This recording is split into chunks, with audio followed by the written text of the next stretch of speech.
Hi and welcome to Orchestrate Coaching with Mary Lou Coombe. Today I have the gorgeous Devorah Goldblatt all the way from the USA. I have met Devorah online a little while ago and I just love her work and what she does with teens.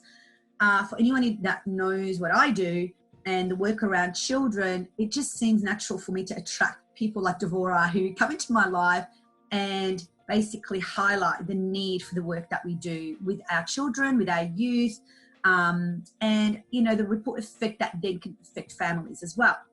I can tell you so much about Devorah because I just love her heart, but I am going to hand over the intros to her because she would be the best person to tell you what she does best. And I'm sure you're going to fall in love with her just like I have. Hello and welcome, Devorah. Oh, thank you. Oh, I love you too. It's like a mutual admiration society that we have. I know, right? Yeah, I just want your goodness to spread far and wide. But do tell everybody here, what is it that you do? Because you have such wisdom and knowledge, and it's not, yeah. Anyway, I'm going to let you introduce yourself. Thank you.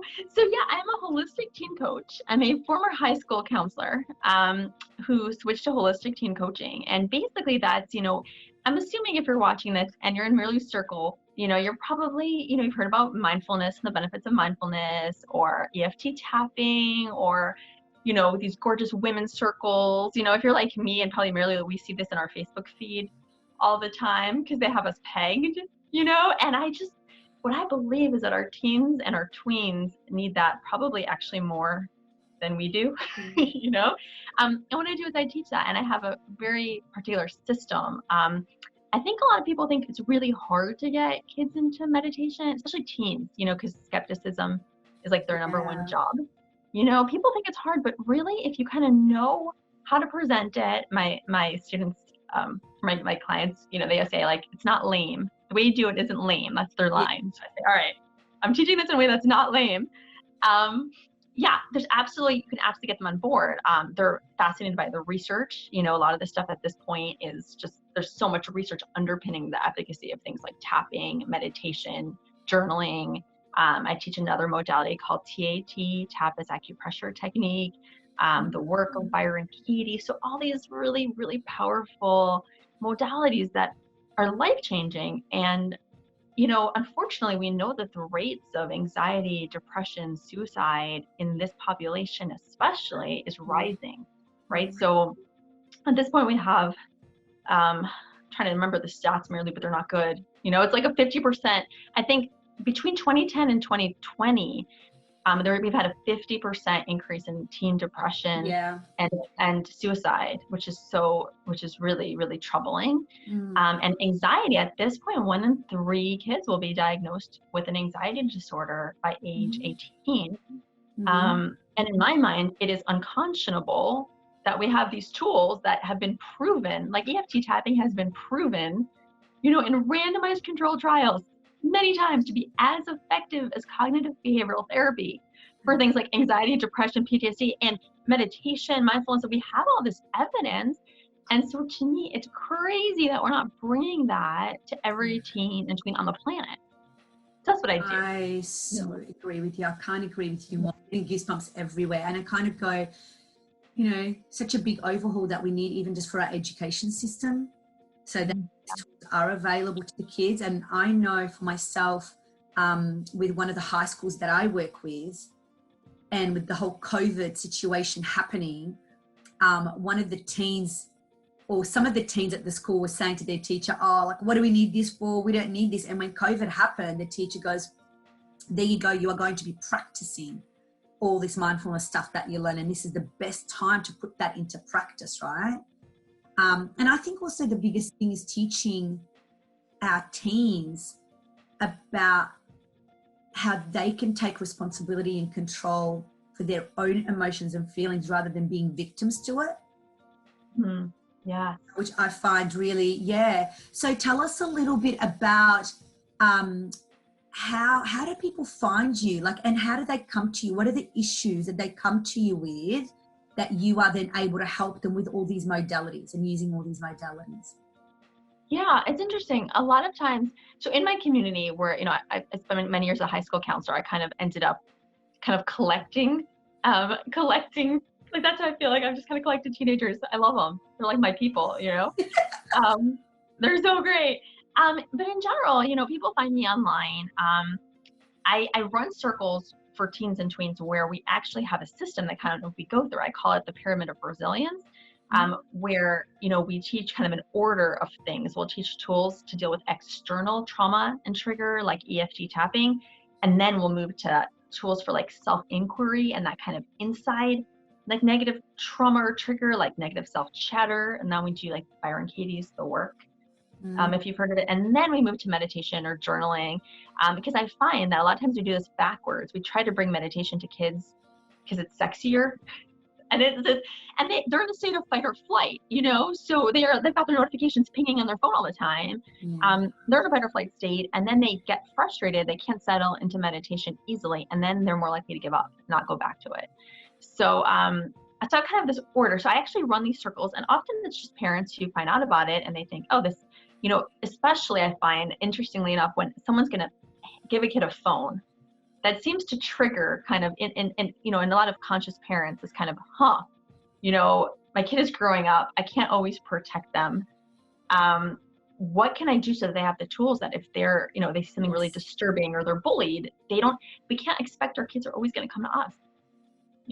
So it's really important for them to have these tools. Yeah. I also deal with a lot of, interestingly enough, kids in transition. So moves, divorces, times when the kids need the tools more than ever, but the parents need extra support for themselves, and they need to be able to focus on their own stuff. And it's really helpful to have someone else supporting their child. Yeah, so kind of beautiful. Yeah. And I'm really curious.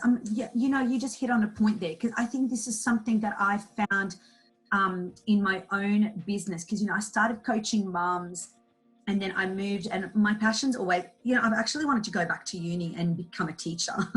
And I just think with seeing how the education system is, and on the recommendation of many of my friends who are teachers, of to not go back and waste 2 years doing a master's, that it's going to get me really frustrated. I looked at ways I can do that myself, right? But I still go back and forth sometimes. And that's why my offering myself goes between children and then parents. But with you, you're really focused on the teens and tweens. And I love that you're just so, and so how do you, for you, with that, like what you said, like if a parent comes to you,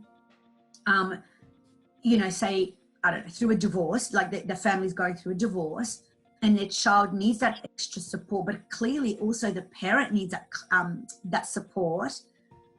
And you could help both, because you help a child and it's great, and children do get it a lot faster than the adults. They don't have those layers like the parents or like the adults. True. Yeah. But then, we're sending that child back into the environment which hasn't changed. And so they've got us on one hand saying, okay, I'm giving you all these tools, and then they're going back to this environment where sometimes the families may not necessarily implement those strategies themselves. How do you navigate that when you're working with a tween or teen? That's so interesting. So I would say, Myrla, it's totally different in a school setting. In a school setting, that happened all the time, right? Where the kids were going home to families that, just didn't buy into that. And I think still, if once a teen or a tween, because I'm working, these are older kids who we talk about the research, and the kids are fascinated, they're like, especially the tapping and the meditation research. And then they find out all their favorite athletes and celebrities are meditating, like that's like always a big hit, when we talk about, LeBron James meditates at every game, and, all that kind of stuff. So they get excited about it. They know that influential people are doing it.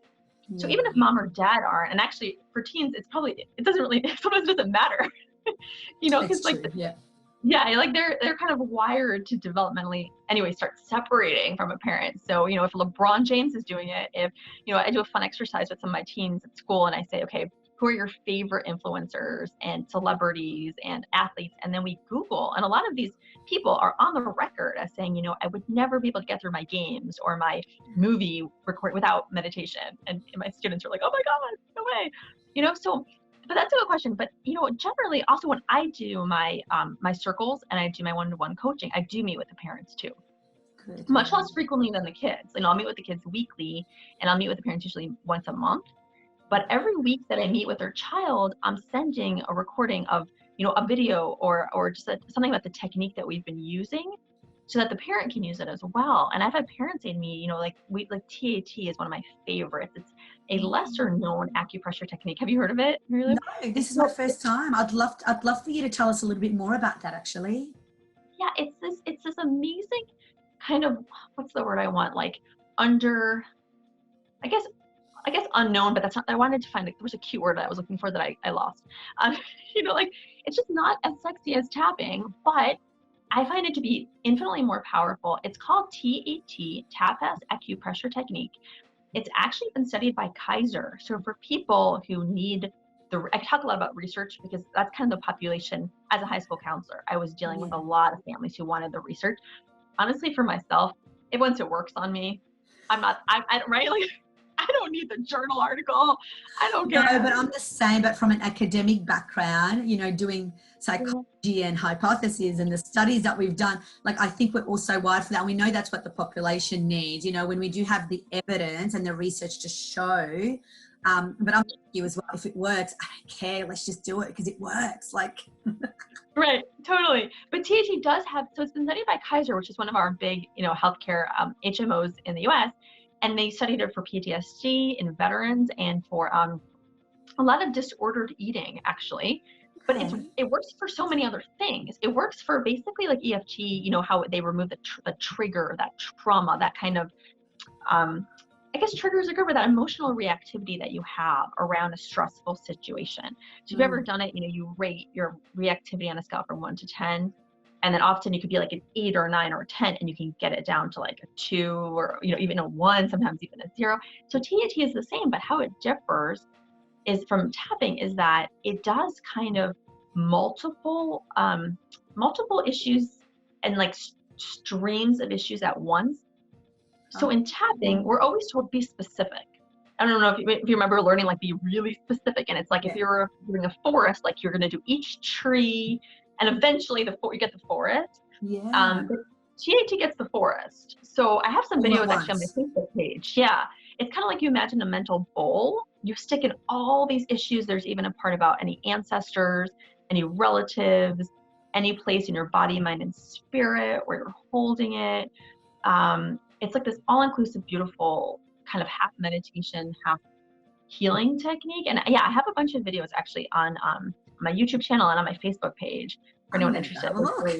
Yeah, it's so powerful. I love it. That's wonderful.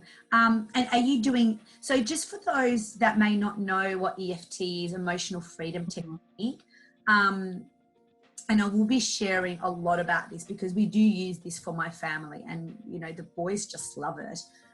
But is it the same as, you know, where we start tapping with TAT? Is it the same where you tap on the... It's a different pose. It's a totally different hand movement. So you're putting like one hand across your forehead and one hand in the back. You know, I've heard it called maybe the neurovascular hold or the headache hold. Like, there are people have different names for it. She's got a more specific one too, where you take fingers and kind of put one on your third eye. I mean, I do that more specific one actually in my videos. But yeah, and then there's like a kind of a series of steps that as you're not tapping. It's actually a very peaceful technique to do before you're falling asleep even, because you're not moving around. You're holding this one position and you're going through several steps. Just giving me goosebumps. I've actually, I know about this through a kinesiology practice that I've done. Oh, nice. The thing is our kinesiologist actually showed me this and, you know, helped me to do this. But we didn't refer to it as TAT. But what was really interesting is when she showed me this, like 2 days after she showed me this, my youngest was having a bit of a hard time and he just grabs my hand and naturally puts it on here. Really? And And now you're like this other person. He's telling me about this. And I'm like, there's something in this. Yes, definitely. There's something in there. So even my young kids, like my tweens use this all the time. My young kids, though, like if they see a movie that disturbs them, you know, any kind of thing that like they can't get out of their mind, they'll do THE on it. And for them, that was going to be my next question. So as, you know, a holistic teen coach and working in schools and working with other children, how do you now as a mother bring that into your home? I'm really curious to hear this. So this is so funny because, and maybe you can relate to this a little bit, Mary Lou, because I know you've kind of shared about your oldest, and sometimes, you know, things were a little bit, you know, maybe like, so for my oldest was totally not interested. And it was so funny. And I tell parents, you know, if they want to get their kids into mindfulness, one of the things I've learned, mindfulness or any of these tools, is that you really need to start by really fully appreciating your kid for who they are and their own innate wisdom. Because, you know, there's nothing more repellent to a teen than an angsty and desperate parent, right? Like there's nothing more repellent to anybody. Exactly. Whether you're a teen or an adult, that's one of the worst things, is that it's just that parents, I mean, look, underneath it all, parents want the best for their children, but just imagine doing that to anybody. You wouldn't do it to an adult, but we think we can do it to the teens because we know better, right? But yeah. So I think when I started, I was coming from this kind of desperation energy as someone who was a high school counselor who saw just a lot of PTSD and anxiety and depression, and knew the power of these tools. And I desperately wanted her to have them. And I was a little bit desperate. And so she would say these like things like that just stabbed me in the heart, like, Mom, I don't know why any of your clients would want to learn any of these things because your own daughter's not interested, you know? And then I realized, Mary Lou, like what a gift this was, because really, how would I teach kids and teenagers who are skeptics, right? And their parents, you know, I also love to teach parents how to teach this to their teens. You know, they don't all have to hire me. I'm happy. I would love for the parents to just be able to do this, right? But how could I do that if my kids had an easy time learning it? You know what I mean? Like I had to kind of go through that struggle, and I'm sure you can relate. So anyway, the long and short of it is, I have one tween who's like totally on board, loves it all, and she does a lot of tapping, she does a lot of meditating. And my other one, I worked on really fully appreciating, again, her own inner wisdom, you know, and really, really losing attachment to the outcome, like fully, which was so much inner work. And then, ironically, because it happens sometimes, she came around, but for her, it was better for her to learn it from somebody else. You know, she did better with working with a friend of mine who is, you know, a tapping practitioner, and a different friend who was a mindfulness practitioner. But for me, like, this was a priority. You know, before I pay for tennis lessons, like, I want to set my kid up for life, like with resilience and all these tools that I know she can fall back on when she's stressed and I might not be around, or she might not want to come to me and for help. Yeah. I love that. I love that so much. I'm going through something very similar where I am recognizing, you know, this whole COVID period really showed me how, with my eldest in particular, even though we are so connected in a really, he's like a little mini me, and he brings up all my shadows and really teaches me about so much, right? And I just had the biggest cry through this whole COVID thing because I couldn't be his teacher, and I could be everybody's teacher and help everybody out. And my youngest, like, we did so well, but with my eldest, I couldn't, you know? And even when it all ended, he says to me, oh, now it's going to be less stress. And I'm like, oh, you know, that I was putting on myself, like, I can teach everybody else, why can't I teach you? But like you, I had to just drop everything. I really had to go inwards and really tap it out myself, but really go inwards in saying, and this is why I had this like idea that I would homeschool, and this was going to set up for homeschooling. And I must say, I had a bit of a broken heart that I won't be able to homeschool him, not if we're going to do anything more than just play Lego every day. You know, I know that's okay too sometimes, but I mean, there's other external factors around that. But I just kind of have seen how much he would learn and do so much better from somebody else. Like even going to a yoga class, you know, going to other practitioners. And that is the biggest thing as parents, isn't it? To kind of go, I drop that responsibility.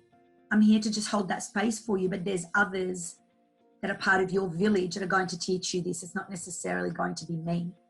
Yeah, yeah. I love that you said that. It's true. We were never meant to do this alone, No. you know? Yeah, yeah. I agree. And may I ask, just through this whole period that we've been through, 2020 has been huge for a lot of people. What would you say is the number one thing that teenagers and their families are coming to see you for? And what would be that, that advice that you would give them to walk away with, that our audience can perhaps go and implement themselves from you? It's a great question. Mostly anxiety. So I'm seeing so many highly anxious teens. I had 1 week where it was kind of a lot of children of essential workers. So the parents were out, and often they were healthcare workers. So they were out like on the front lines, and their kids are alone and just so incredibly anxious.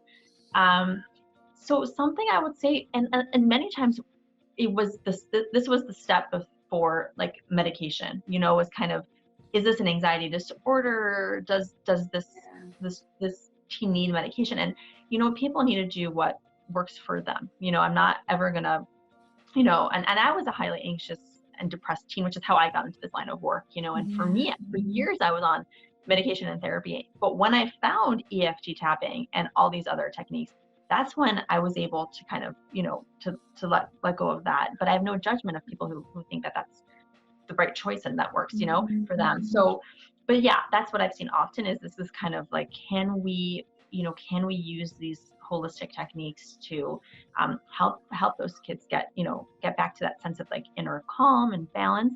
And I would say, obviously everyone's got their own situation, but if you have a teen who you're worried about, because you're seeing signs of anxiety or depression, it's worth it to look at some of these holistic techniques first, because again, they're evidence-based. And I can speak from personal experience. I mean, that is what pulled me out of just, really terrible adolescent anxiety and depression, was these tools that I teach now.